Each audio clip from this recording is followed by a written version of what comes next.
नमस्कार दोस्तों, आज आपके लिए लेकर आए हैं 20 इम्पोर्टेंट क्वेश्चन। तो पहला है, राष्ट्रीय खेल दिवस कब मनाया जाता है?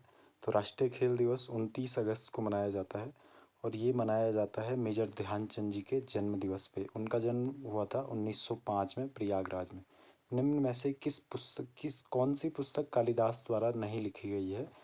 तो कालिदास द्वारा मुद्रा राक्षस नहीं लिखी गई है, जिसको बाण भट्ट ने लिखा था मुद्रा राक्षस को। कुमार संभव, अभिज्ञान शाकुंतलम और मेघदूत कालिदास की पुस्तक है। हॉकी का जादूगर किसे कहा जाता है? तो हॉकी का जादूगर मेजर ध्यानचंद को कहा जाता है।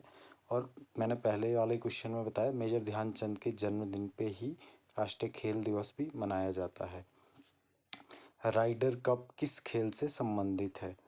तो ये भी काफ़ी इम्पोर्टेंट है। राइडर कप आपका गोल्फ से संबंधित है। राइडर कप, तो राइडर कप गोल्फ से संबंधित है। भारत में पिन कोड की शुरुआत कब हुई थी? इसका उत्तर है 1972। तो 15 अगस्त 1972 को पिन कोड की शुरुआत हुई थी। पिन कोड को ही जिप कोड भी कहा जाता है। अगला क्वेश्चन है, इंदिरा गांधी राष्ट्रीय मुक्त विश्वविद्यालय का मुख्यालय कहाँ पे है? तो इंदिरा गांधी राष्ट्रीय मुक्त विश्वविद्यालय है जो, उसका मुख्यालय दिल्ली में है। देश की राजधानी में इंदिरा गांधी मुक्त विश्वविद्यालय का मुख्यालय है। अगला क्वेश्चन है, पशुपतिनाथ मंदिर कहाँ पे है? तो पशुपतिनाथ मंदिर नेपाल में है। और ये पशुपतिनाथ मंदिर जो है ये काफ़ी प्रसिद्ध मंदिर है। यहाँ पे भगवान शिव के ऊपरी भाग की पूजा की जाती है, मस्तक की पूजा की जाती है। पोंगल पर्व कहाँ मनाया जाता है? ये हमारा क्वेश्चन है। तो पोंगल पर्व हमारा मनाया जाता है तमिलनाडु में। तमिलनाडु में आपका पोंगल पर्व मनाया जाता है। ये काफ़ी इम्पोर्टेंट त्यौहार है तमिलनाडु का। भारत की पहली जनगणना कब हुई थी? तो दोस्तों, भारत की पहली जनगणना 1871 में हुई थी। ये यहाँ पे गलती हो रखी है, तो 1871 में पहली जनगणना हुई थी। इसके बाद अगला क्वेश्चन है, भारत के पहले शिक्षा मंत्री कौन थे? तो स्वतंत्र भारत के पहले शिक्षा मंत्री अबुल कलाम आज़ाद थे। अबुल कलाम आज़ाद कांग्रेस के नेता थे और भारत के पहले शिक्षा मंत्री थे। अगला क्वेश्चन है हमारा, भारत का पहला परमाणु रिएक्टर कौन सा था?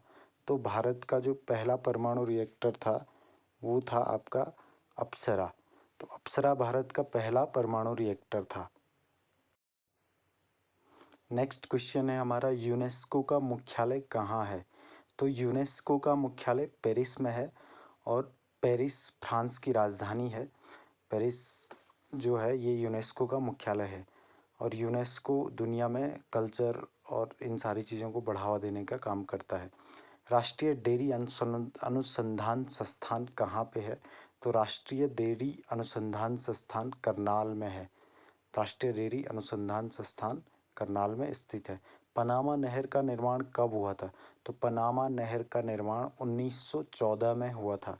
1914 में प्रथम विश्व युद्ध भी शुरू हुआ था, तो पनामा नहर का निर्माण भी 1914 में हुआ था। गीतांजलि पुस्तक के लेखक कौन थे? तो गीतांजलि पुस्तक के लेखक थे रविंद्रनाथ टैगोर। रविंद्रनाथ टैगोर को गुरुदेव की उपाधि भी दी गई है। और रविंद्रनाथ टैगोर ने भारत का राष्ट्रीय गान भी लिखा हुआ है। फाउंटेन पेन का आविष्कार किसने किया था? तो फाउंटेन पेन का आविष्कार किया था वाटरमैन ने फाउंटेन पेन का आविष्कार किया था। फूलों की घाटी कहाँ स्थित है? तो फूलों की घाटी उत्तराखंड में स्थित है। और फूलों की घाटी राष्ट्रीय उद्यान के नाम से जाना जाता है। और फूलों की घाटी को जो विश्व धरोहर सूची है यूनेस्को की, उसमें शामिल किया गया है।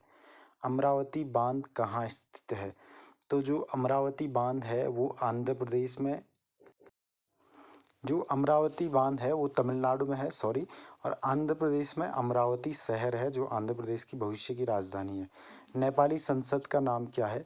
तो नेपाली संसद को राष्ट्रीय पंचायत कहा जाता है। और संसद भारत में संसद को कहा जाता है। और जातीय संसद बांग्लादेश में संसद को कहा जाता है, और नेशनल असेंबली पाकिस्तान में। तो अमृत दीवान कप किस खेल से संबंधित है? अमृत दीवान कप हमारे बैडमिंटन खेल से संबंधित है, बैडमिंटन से। तो दोस्तों इस तरह के वीडियोस देखने के लिए हमारे चैनल को सब्सक्राइब करें। Thank you.